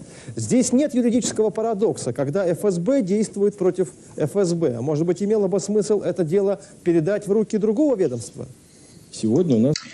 Для ясности, Павел Астахов, который позже за хорошую работу по сокрытию преступления учения, так называемого учения в Рязанском сахаре, получил должность уполномоченного по правам ребенка в России, является в прошлом, а возможно и настоящем, сотрудником КГБ, ФСБ. И он уже туда пришел с заявлениями, которые он потом раздаст и соберет. Он пришел уже с бланками, которые он даст присутствующим жителям дома и станет их адвокатом. То есть начнет заниматься непосредственно вот этим делом и иметь всю информацию, которая будет стекаться как от потерпевших, так и дозировать ту информацию, которую он сможет выдавать далее. И Павел Астахов потом нам сообщит, что на 75 лет эти учения засекречены. И такая ситуация. Сидит в зале уже засланный КГБшник, который будет дальше вести вот эту операцию прикрытия этого взрыва. У нас на дворе конец марта. Уголовное дело не прекращено. Мало того, этот вопрос должен был поставить еще следователь, который расследует данное уголовное дело. Если вы утверждаете, что там был сахар, что, так сказать, это были учения. Ну в чем же проблема? Уголовное дело давно пора прекратить, вынести об этом соответствующее постановление, и все бы давно уже прекратилось. Вот. Тем не менее, еще один момент, которым я хотел бы остановиться. Уважаемый представитель Следственного управления упомянул, что одним из законов, основным законом, которым руководствуются органы ФСБ, является закон об оперативно-розыскной деятельности. Так вот, до сих пор никто из юристов, следователей, представителей ФСБ четко не сказал, какое именно оперативное мероприятие проводилось в отношении жителей дома 14 по улице Новоселов. Уголовное дело через 5 дней было прекращено рязанскими следователями за отсутствием событий преступления по пункту 1 статьи 5. Затем прокуратура, учитывая многочисленные публикации в газетах о том, что это была неучебная операция и другие инсинуации, которые были, это дело возобновила и направила на дополнительное расследование с просьбой выяснить и представить общественности доказательства, что это был сахар, что... Бред, вы понимаете, что он говорит? Первое дело было приостановлено, потом по статье 205 терроризм возбуждено, потом оно приостановлено, потом из-за того, что много таких вопросов возникает, заново начали проверку, доследственные какие действия проводить. Короче говоря, учения проводили, нет привести вот этих проводивших учения. Ну, нужно же привести людей, которые проводили учения, да, которые хотели задержать в этом доме. Их нужно привести. Вот в студии они должны тут же находиться. Сказать, да, мы приехали, мы там это сделали, мы то сделали. Все рассказать. Ну, а зачем их скрывать? Они же не террористы. Или все-таки террористы? Там участвовали конкретные люди. Допросить этих людей. Извините меня, но мы спрашивали вас. Предоставьте нам этих людей, которые заложили. Вот. Предоставьте эту машину. Вот. Где они? Мы их не видели. Покажите нам их воочию. Где они есть? Мы используем в том числе и людей, которые у нас находятся на негласном штате. Ах. И никогда мы их не показываем. Прям по ходу дела. Можно я... Негласный штат. Негласный штат значит, еще раз, негласный штат это значит, это нештатные сотрудники. Да? Это агентно, это завербованные стукачи. Так вот, сейчас мы только что узнали, что проводились учения в Рязани во время, когда идут взрывы домов, там везде бушует чеченский терроризм там, и так далее. И в это время проводят учения, не согласовывая ни с кем, кроме Патрушева и там Путина, проводят нештатные сотрудники. Просто агентура какая-то непонятная, которая показать они не могут. Они типа, мы не можем по закону выявить свою агентуру и так далее. Это просто невероятно, как нагло они лгут. Так лжет один этот блогер здесь. Но просто одна школа. Позвольте. Мы получили видеозапись из Рязани. На этой видеозаписи контрразведчики местные утверждают, что именно они проводили рязанские учения. Угу. Давайте послушаем, что они об этом рассказывают. На основании распоряжения руководства Федеральной службы безопасности в соответствии с планом проведения первого этапа операции «Вихрь антитеррор», значит, группе была поставлена задача выехать в город Рязань для проведения данных мероприятий, что и было сделано. Вот, закупить сахарный песок, собрать, имитатор взрывного устройства. Сахар приобретали на местном рынке в количестве 3 мешков. Рынок находится, кстати, совершенно недалеко, рядом с улицей Подбельского. Я думаю, что жители его все знают. Все остальные средства имитационные приобретались тоже на этом же рынке. Специально заклеили номера машины, хотя бы посмотреть, обратят на это внимание люди или нет. Да. А теперь давайте послушаем, как объяснял необходимость возбуждения уголовного дела по факту рязанских учений генерал-майор Александр Сергеев.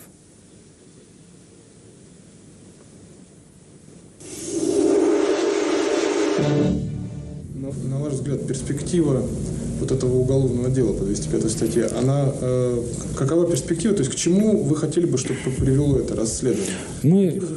Мы хотели, чтобы все то, что было, предшествовало этому учению, все, что произошло во время учения, мы должны оценить с юридической стороны их законность, правильность, значит, и поставить окончательную точку для общественности. Как только уголовное дело будет закончено, я готов еще раз с вами встретиться и уже тогда по этому уголовному делу рассказать, что было хорошо сделано, что было плохо. Значит, одним словом, можно, в принципе, провести разбор полета. Когда это может произойти? Вот здесь не знаю. Что это, экспертиза сахара может занять несколько месяцев? Ну, а там очередь, ведь понимаете, в чем дело? Ой, 20 лет прошло. Вы видели? Вы видели что-нибудь? Заключение видели? Все-таки можно будет поставить точку вот в этом деле. Срок предельный, установленный прокурором, 10 апреля. К этому времени необходимое решение будет принято обязательно. А что касается, почему мы его сейчас не прекращаем, потому что газетные инсинуации продолжаются, новые домыслы рождаются. И мы сейчас всерьез обсуждаем домыслы людей, которые не имеют понятия, что такое военная служба, что такое караульная служба. Как вы происходит считаете, что перемещение. гражданским людям всем необходимо знать вот все эти уставы? Я хочу просто, чтобы берегли время, уважали друг друга, время присутствующих здесь, и не обсуждали абсурдные вещи, совершенно абсурдные вещи. Дайте слово военному. Слово военному, пожалуйста. Борис Мурасов, я писатель, вообще подполковник в запасе. Последняя должность заместитель командира полка по вооружению. Мне кажется, мы подошли к такому моменту, что пора привязать рязанскую трагедию к московской. Нет, мы этого делать не будем. Простите, бывший полковник, мы этим заниматься не станем. Нет. Давайте не будем здесь инсинуировать, давайте не будем спекулировать фактами. Мы занимаемся только фактом рязанских учений. Все, мы снимаем эту тему. Пожалуйста. Побоялся. Сегодня говорит. Это постоянно. Вот это Чихачихин. Ложь. Депутат Чихачихин, депутат Государственной Думы, он будет убит. По всей видимости, будет убит или полонием, или новичком. Очень тяжелой, мучительной смертью умрет Юрий Чихачихин, который реально один из немногих русских, которого я уважаю, который на самом деле и беззаветно занимался этим делом, но был убит. Поэтому идет недоверие. Прав вот мои коллеги, которые говорят о том, а почему вы же не доверяете Трушайло, когда он не знал, но он же член Совета Безопасности. Почему он-то ничего в этом не знал? Почему никто не знал? Если это учение, где были скорые помощи, теплая одежда, врачи, но это учение же. Хотя я Если думаю, не ошибаюсь, тогда Рушайло был еще главой комиссии по антитеррору, да? Да. Ну вот, Рушайло замешан, 100%. Это учение. За такие учения в любой стране нормальной люди бы ушли в отставку, кто это учение придумал. Как минимум, да. И еще я считаю, что когда Рушайло докладывал о том, что они задержали, или там обезвредили там, взрывчатку там, и так далее, Рушайло, в принципе, должен был заниматься, что он и потом сделал, прикрытием этого преступления с милицейской, да, с правоохранительной стороны. Я считаю, что Рушайло на тот период времени просто был вынужден сказать, да, потому что ему его подчиненные все докладывают, и все Министерство МВД, которое вообще не причастно к этим взрывам, да, оно должно было запачкаться вместе с ФСБ, что он был просто вынужден это сказать. Хотя я уверен на 90%, что он был в курсе с самого начала.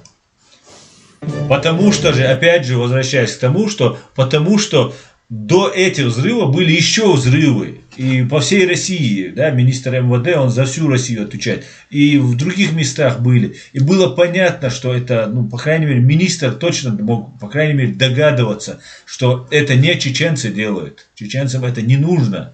Чеченцы только с войны освободились и только жили. Да, кто-то там захватывал заложников, ну, брал этих военнослужащих там в плен и требовал выкуп. Такое было. Ну, тогда требовалось, ну, какой-то резон должен быть, да, какая-то прибыль, если ты делаешь что-то, потому что ты должен как-то зарабатывать, да. Никакой войны нет, мир между двумя государствами.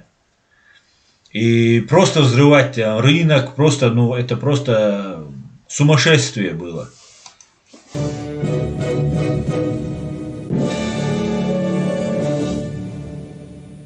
Я думаю, что свою вину сотрудники службы, Федеральной службы безопасности, наверное, понимают. И совершенно не случайно и глава этой службы извинился. Извинился через несколько дней после этого факта и Александр Александрович Зданович. Сегодня еще раз извинился. Я думаю, что это признание своей вины. Но я бы, наверное, сделал бы еще какие-то действия в отношении жителей Рязани, а попросту оказал бы им помощь, которую они требуют. А если по закону действовать? Мгм. Не в порядке Я оказания предложил помощи? купить их Если просто. по закону действует, ради бога, наверное, жители Рязани могут предъявить гражданский иск. И я думаю, что он будет удовлетворен, насколько я знаком с материалом. А что могли бы требовать жители Рязани? Ну, компенсации за тот ущерб, который они понесли. Простите, я вас перебиваю. Вообще, как можно сейчас, так скажем, представить себе, каков этот моральный ущерб, каков материальный ущерб? Прошло полгода с той поры. Наверное, можно посчитать. А что же здесь такого? Ничего, по-моему, сложного нет. Пожалуйста, вам слово. Я представляю психологическое общество травматического стресса. Можно подсчитать моральный ущерб, моральный вред и подать на него, на возмещение морального вреда. Но, как правило, подается не подсчитанная сумма, а гораздо более высокая. В нашей стране эта практика еще не очень принята. Но мне хотелось бы вернуться немножечко еще назад к нашим учениям. Сейчас, одну секундочку, просто говоря о сумме, мне вот просто интересно. Ну, можно миллионами оценить. Многими миллионами, правильно подсказывает мне мой сосед. Так вот, я хочу сказать... А что бы вы посоветовали, в общем-то, вот Я присутствующим посоветовала здесь бы жильцам дома каждому номер из жителей 14? этого Посоветуйте, дома пожалуйста, им кто-нибудь. подать иск на возмещение морального вреда. Жильцы дома номер 14 предпринимали какие-то юридические действия, чтобы возместить вот этот самый моральный и материальный ущерб? Или у вас нет претензий никаких? Как же нету? Как же так нету? Если это дело, вернее, такое, у нас нет ни средств на это, обратиться куда-то. Если даже наш рязанский прокурор сказал, как, если поступит заявление от жильцов дома, он сразу пересылает все в Москву. Пожалуйста, ваши претензии. А чего же вы до сих пор все тянете? Пожалуйста, вы еще не вопрос. ответили на вопрос, на тот, кто вам дал право издеваться над нами? Пожалуйста, о претензиях. Как Патру сказал, что он проводил учения над нами. За этого надо его, конечно, ну, не знаю, есть другие. Нас не запускали утром только под сопровождением милиционеров.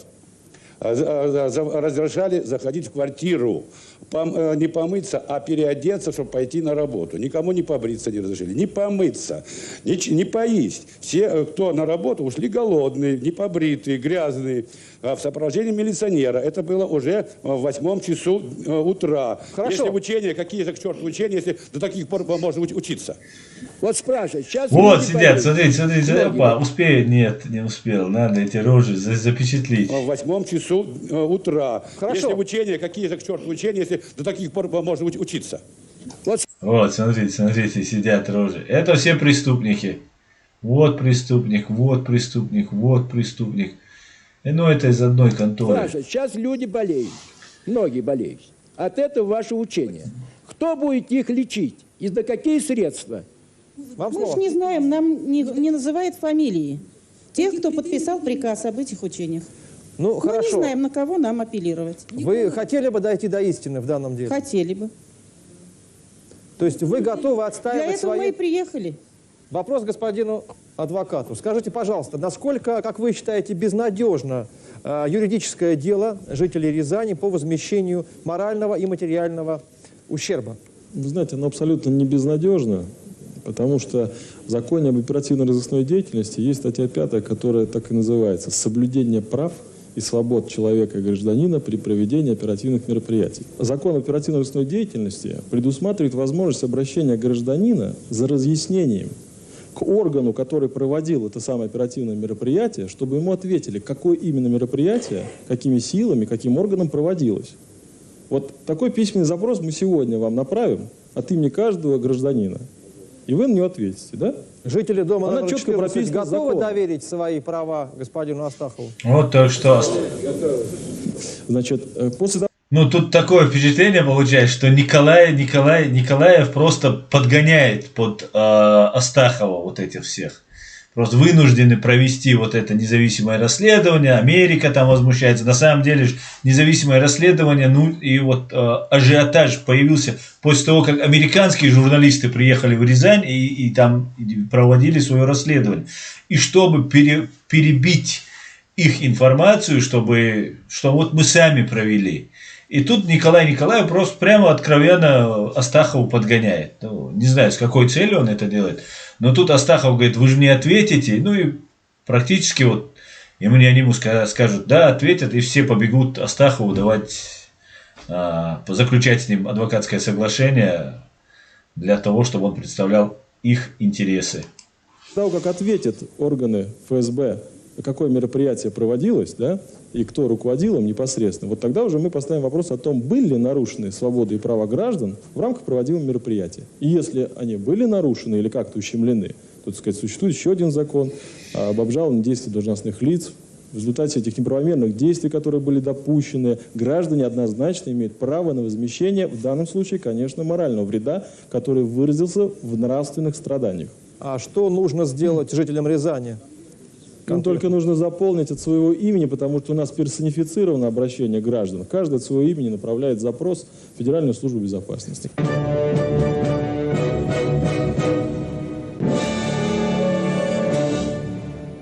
Итак, власти и подконтрольные им спецслужбы провели в Рязани своеобразный эксперимент. Эксперимент на живых людях. Я предлагаю прямо сейчас всем присутствующим здесь, в этой студии, а также телезрителям, которые смотрят нашу передачу, стать свидетелями начала совсем иного эксперимента. Эксперимента, в ходе которого адвокату Павлу Астахову предстоит выяснить, есть ли в нашей стране закон и кого он, этот закон, защищает. Государственную власть или простых людей, населяющих это государство. Быть может, мы в очередной раз убедимся в том, что законы писаны не для всех. А может быть, нам все-таки удастся в дальнейшем предотвратить эксперименты, подобные Рязанскому. Ну, видите, все сейчас идут писать заявление к Астахову. Ну вот, это может быть связано только с тем, что целенаправленно Астахова пригласили и всех жителей дома Рязани направили туда. Если бы я был бы адвокатом, я вам гарантирую, им бы меня пришлось убить. Но никогда бы я бы не согласился сделать то, что сделал КГБшник Павел Астахов. Но русским не повезло. Зато повезло чеченцам. У них есть свой адвокат. Иншаллах. Да, давайте чуть-чуть, мы уже вышли за время эфира, чуть-чуть послушаем, почитаем ваши комментарии, и можно будет заканчивать наш сегодня интереснейший стрим.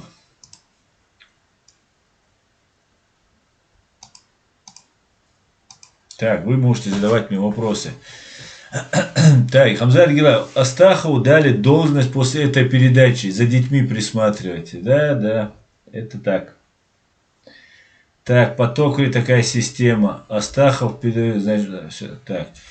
Георгий, у Чеченской республики Ичкерия очень красивый флаг. Особенно такой фрагмент флага, как бело-красно-белая полоса. У нас весь Минск такими бело-красными лентами украшен. Да, я знаю, Георгий. Живе Беларусь, мы вас поддерживаем.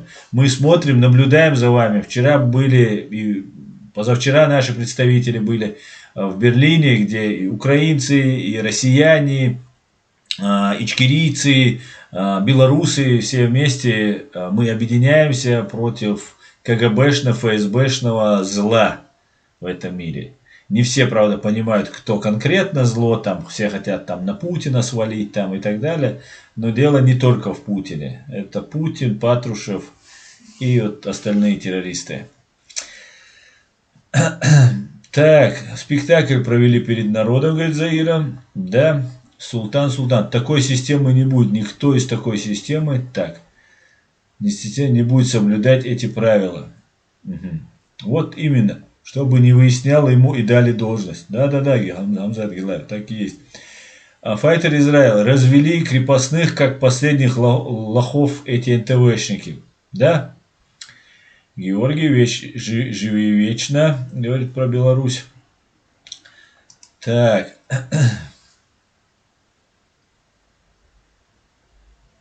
Не удаляйте сразу стрим. Я сначала смотрю, говорит Вова Киев. Вова Киев, он не будет удален, я стримы не удаляю, вы сможете буквально, когда сразу, если вы даже не сможете, по каким-нибудь техническим причинам, если вы не сможете посмотреть, буквально через 5-10 минут весь стрим все обновляется и можно смотреть спокойно. Так, поток времени. В Мексике, Венесуэле, Северной Корее люди живут еще хуже. Маждада быдло сказала эту мульку, так, этому файтеру. Так, Владимир Рабинович, Астахов долгое время играл роль судьи на шоу на НТВ. Да, был такое. Чингисхан, единственный закон, который остался в Германии, это закон, который Тюнбеш, а не чекисты или штази.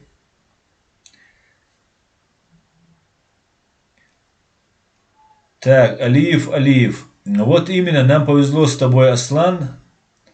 И не только, что ты адвокат. Аллаху алшуэла. Ну, я пошутил, но в любом случае, это правда. Я буду делать все, чтобы помочь нам.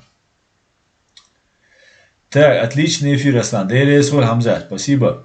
Мансур Абрек, Аслан, как раскрутить эту тему про взрывы? Говорить об этом, Мансур, каждый раз говорить. Я каждый стрим собираюсь об этом говорить, но у меня бывают там экстренные какие-нибудь ситуации, и не получалось говорить, потому что это надо развернуто доносить, просто доводить до ума, да, как говорит мой друг, на подкорку заложить надо людям, чтобы они дотукались своим умом, кто ими управляет. Эти люди, которые тогда взрывали, сейчас они миллиардеры. Они самые богатые люди, имеют огромную власть людей, да, причем самых грязных и подлых людей, да, жестоких людей, яды, ну и все остальное. Поэтому нам нужно говорить, доносить информацию до максимального количества людей. Так, Немо говорит, Аслан, амин. Амин, Немо. Чингисхан, это единственный закон. Так, пакет для быдла принес Патрушев, где-то. Я его... Так, это единственное... Так, это не то. Я тоже пересмотрю. Половину пропустил, говорит Хамзат. Так, как найти? Аслан, будь осторожен. Ларлула, твоя голова нужна для нашего народа, который желает свободы. Да, мула, как найти? Ца проблемец. Ларлушу, все нормально. Так, New Horizon, ссылками распространяйте под видео на просторе Ютуба, говорит. Да, кстати говоря, вы можете у себя везде распространять. В Ютубе у многих, у меня в том числе, есть стоит такая галочка, что ссылку на другие видео помещать без разрешения нельзя. Поэтому в Ютубе не всегда это прокатит. Вы можете разместить, но оно не будет видно. Размещайте, разбрасывайте по WhatsApp, распространяйте по Facebook, по Instagram, ссылку на этот эфир распространяйте, пускай как можно больше людей узнает правду. Как можно больше. Постараемся донести как можно больше людей информации. Так, лунный свет. Зачем Кремлю так много кокаина? Но они этим торгуют ведь. Это основная статья расходов неучтенных денег здесь в Европе. Это всем известно.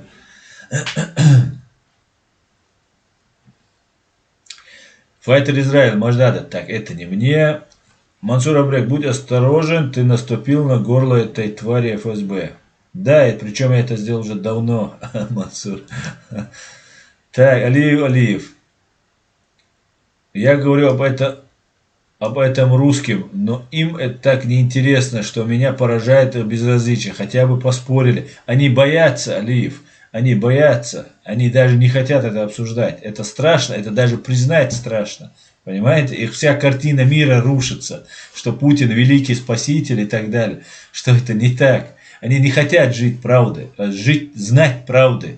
Они не хотят жить в свободном обществе. Они хотят жить вот в этом своем концлагере и верить в то, что говорят. Понимаете? Это просто люди-пластилины. Аслан, ты сказал, дашь ссылку на взрыв во Владикавказе. Да, абсолютно точно. Так, я дам сразу же, чтобы не затягивать этот момент. Дам сейчас прямо ссылку.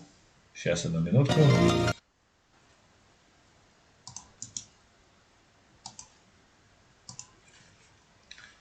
Размещаю ее сразу же тут.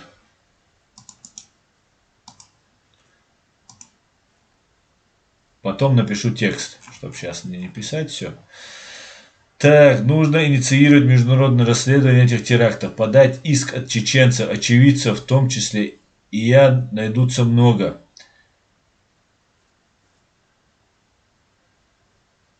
Так. Аслан, как ты сказал, да, дал ссылку. Шамиль Ханов. Аслан, они 2 недели назад просто смотрели и ждали, как умирает Навальный. В этой стране люди не изменились. Да, конечно. Ну, знаете, чем побеждают русские? Да? Даже от бездействия, у трусливых людей есть какая-то защита. Они что же хотят? Жить. Да? Они боятся. Но это не значит, что они не хотят иметь права. Они боятся даже говорить об этих правах. Но при всем при этом они хотят эти права. Это нормально для любого нормально здравомыслящего человека. Нужны права на свободу, право на жизнь, достойное судопроизводство, да все что угодно. Все права, которые человечество располагает, русским они не чужды, они бы хотели бы их иметь. И для этого они приезжают на Запад, своих детей обучают, отправляют обучаться, жить сюда, сами имеют гражданство. Это нормально. Навальный, да, давайте буквально потратим еще немного вашего времени. Я хотел сказать про Навального. По моему анализу, и я согласен со Швецом, с бывшим КГБшником, проживающим сейчас в Америке, который говорит, что Навального отравили, но это сделал не Путин. И у Навального это симулятор. Об этом все прекрасно знают. Да, может, западные какие-нибудь там спецслужбы, американские спецслужбы, их устраивает Навальный, да, что Путин уйдет, Навальный станет, и они с ним будут налаживать. Не знаю я. Это меня вообще не касается. Я делаю анализ только то, что я вижу, и понимаю, что происходит, как я это понимаю. И пытаюсь довести до вас эту информацию.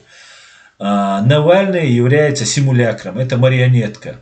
И у него не было той поддержки, вот ты говоришь, что русские не вышли там за Навальным, той поддержки, которая у него была в начале, когда люди ему тогда поверили, в 2011-2012 году. Сейчас этой поддержки нет, ему никто не верит, он потерял. Самое ценное у человека – это его репутация, это его доброе имя.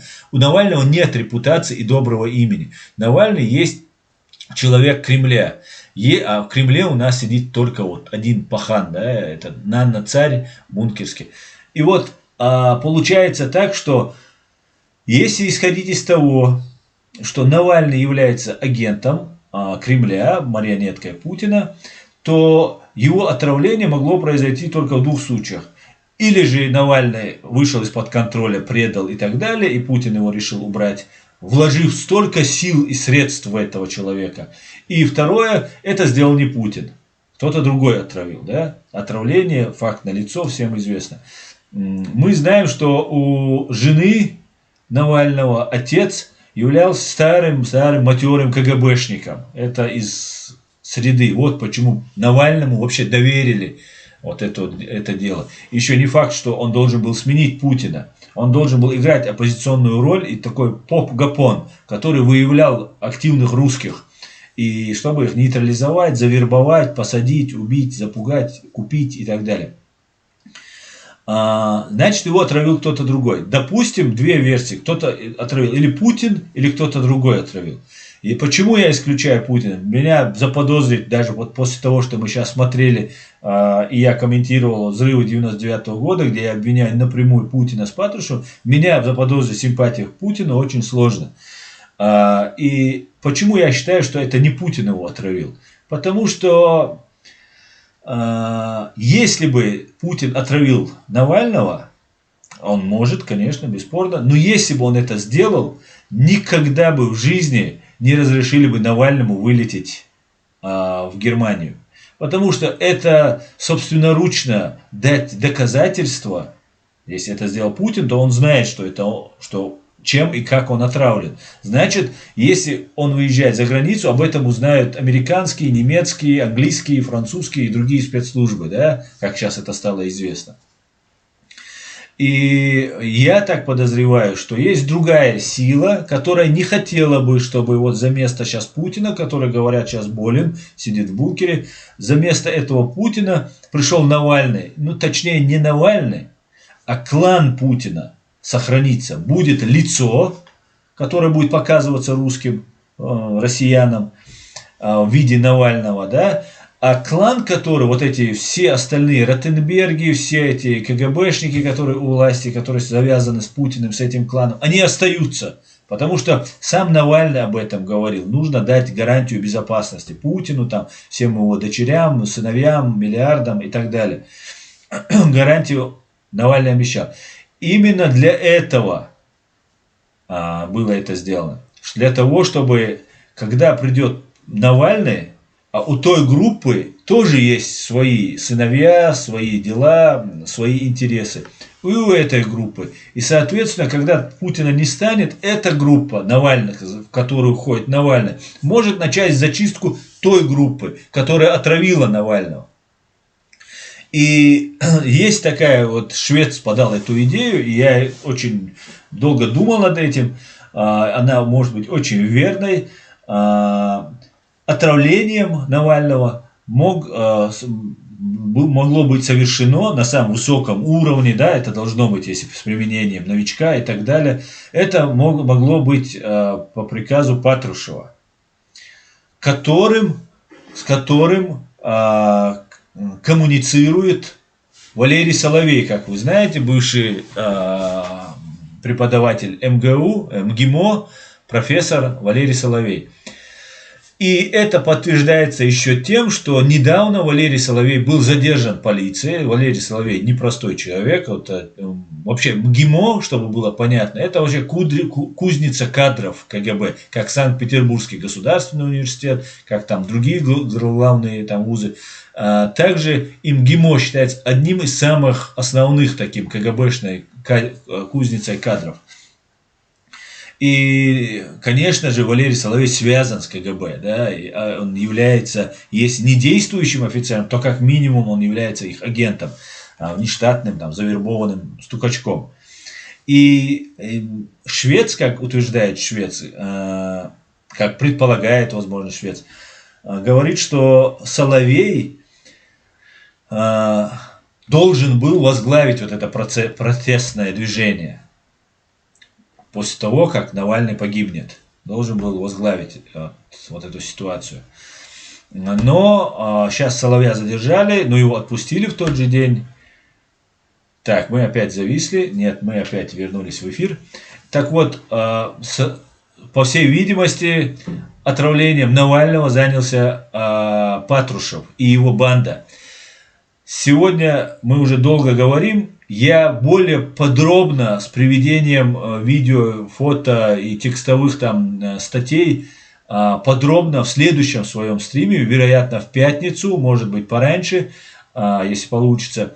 Я вам подробно, кто же отравил Навального, расскажу обязательно. Да, мол, это будет интересно, и мы расскажем. Навальный является фашистом, марионеткой и никаким не политиком. Именно поэтому его не поддерживают. Если бы был бы честный, порядочный, его, конечно, бы намного больше поддержало бы. Я уверен в этом. Но порядочных, честных убивают. Так, на этом наш стрим заканчивается. Всего самого хорошего. Всего самого хорошего. Распространяйте информацию. Это самое главное оружие на сегодняшний день против них. И про эти взрывы в 1999 году. Не только взрывы домов, но это самые главные, на которых они спалились. Особенно вот на рязанских учениях, так называемых, при попытке подрыва 5-го дома. Всего самого хорошего. Спасибо, что смотрите. Спасибо, что поддерживаете. Все будет Ичкерия. Цаши Куйоч. Спокойной ночи. Ассалам алейкум. Бюз лек алёль адикюэль маш оль. Вежери ежери.